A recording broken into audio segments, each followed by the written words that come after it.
I gotta admit, I really am loving the Vlad and Karna fight. I'm loving how they're just going at each other, especially the first half and all that. When you see Vlad and Karna, they're going at each other, they're fighting, and Vlad clearly has the upper hand in the fight since it is his territory, and his legend is much stronger since he's there. He's just much stronger overall because of the territory he is in, and so he's able to perform at a whole different level from normal heroic spirits, and this man going up against Karna, it's honestly just a really badass fight, because if Karna was not like a sun god and immortal, he would have already lost. Like a normal heroic spirit, from what I can see here from this fight, would have lost already, because that is how OP Vlad is because of him being in his territory. Since this is just his land and all that, he's able to fight at his maximum potential. It just, if it was any other heroic spirit, like if someone was not immortal, I honestly believe Vlad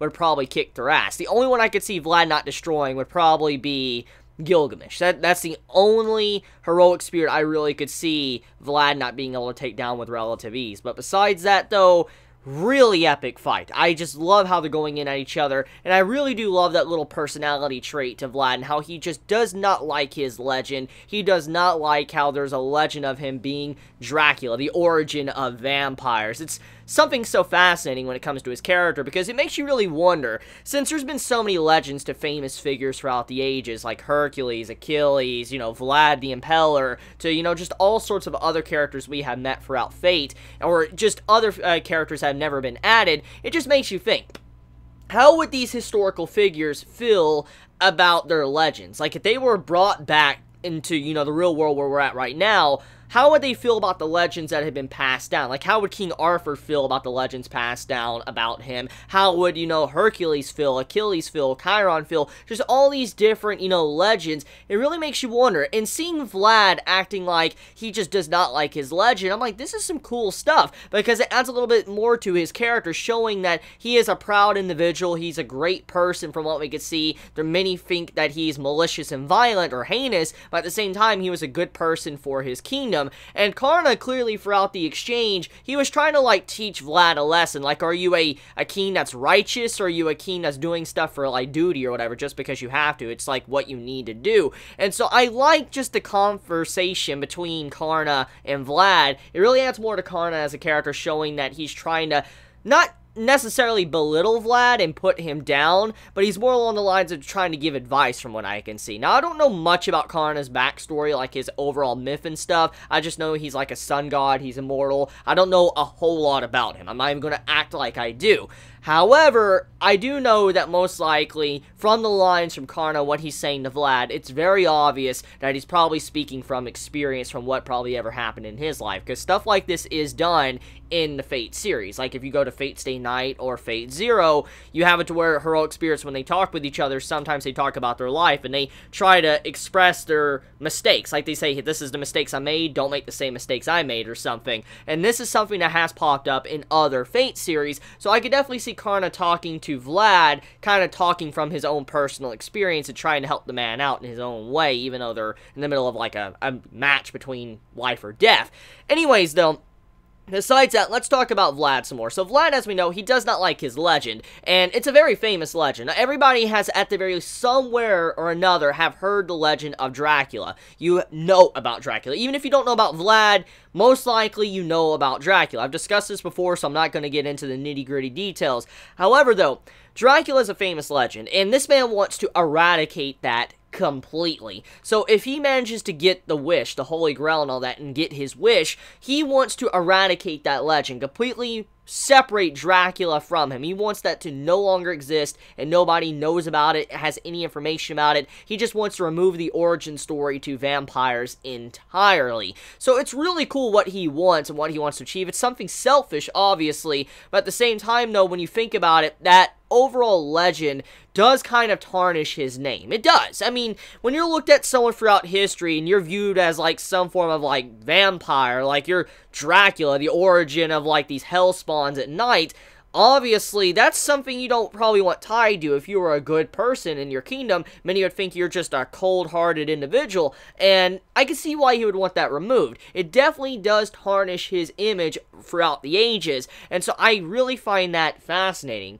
Now, another thing, too, is the fact that his noble phantasm, from what I can see, most likely has to do with, you know, his Dracula transformation, vampire, because you can see where he's talking with his master. He's like, hey, look, no matter what position I'm in, if I am pushed up against a wall and I'm about to die, everything's about to disappear, you will not, I repeat, you will not force me to use my noble phantasm, and I will not use it either. I will not use it. So, just right there, it shows he just does not want to use it. He has no love for that side of him at all. He does not want to use it, but let's face the facts here. He's Dracula. I mean, regardless of his opinion and what he likes and all that, at the end of the day, he's fucking Dracula. And so, when it comes to literature, we want to see that. We want to see Dracula. We want to see Vlad go into Dracula mode. So, when you look at it, I think we know what was bound to happen eventually. I'm kind of sad for him, but at the same time, it's bound to happen. That's, you know, I guess the price of being a Lancer class servant. I mean, always the unlucky one.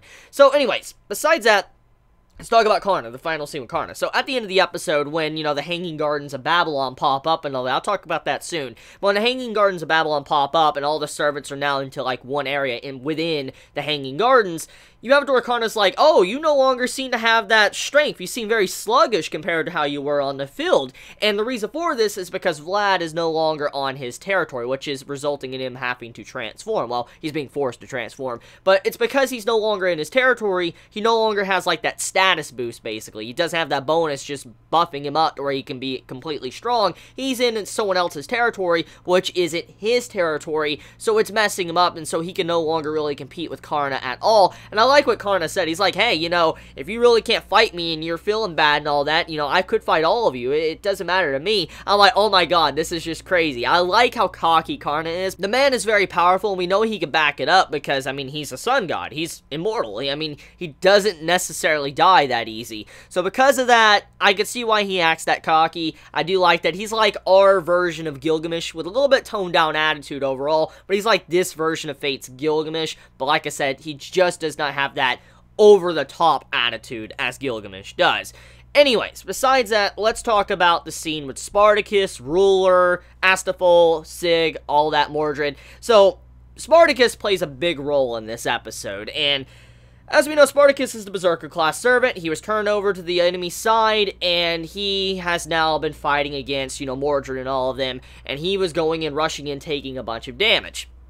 So from what we found out is that his Noble Phantasm, he's able to absorb damage. He's able to take in all the damage that he has received. He changes, like he grows in mass and all that, and then once he has enough, he just expels out into a big explosion. And I'm assuming this means that it kills Spartacus as well.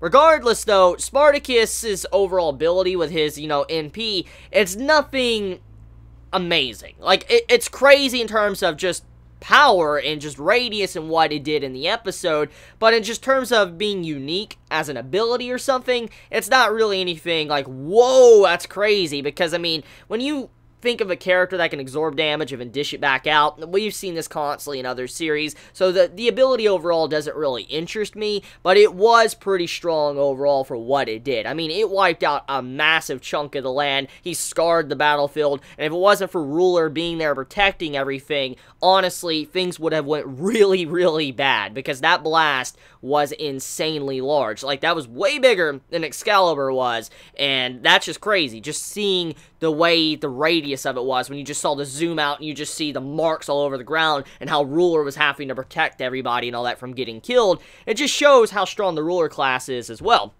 Now, as I said, the Ruler class servant is something brand new to me, and I was informed thanks to a couple of YouTubers that have actual awareness of the Ruler class, told me that the Ruler class servants, it's not that they have just high resistance to magical or physical damage, they have a high resistance to servants. That's what I was told. Now, I don't know if this is correct or not, so don't slit my throat if I'm wrong, but that's what I was told. And so if that is true, that the Ruler class is resistant to servants, that's pretty fucking crazy. So I can understand now why, the ruler class can fight all the servants. I mean, even if they're broken and OP, it's because just the resistance are just so insane. You add on a crazy Noble Phantasm that's able to block a lot of stuff, then you have an extremely strong servant that can probably do so much that could just wipe out all of them at once. I mean, look what, Ruler did in this episode. She stood in front, put her flag down, and blocked the blast from Spartacus, which tanked Saber, class servant blast, also tanked a bunch of other damage from other people. It was a massive amount of energy inside this man that he expelled out all at once. It was crazy. It would have wiped out an entire city with how strong it was. And so, it's not something to joke about. And for Ruler to kind of hold that back, it does show how strong she is. I mean, you can see she strained a little bit, but overall, she was able to hold it back without much of an issue overall and protect people. So, her strength is not something that you can just think that's a joke. She's definitely powerful, definitely has a lot of resistance.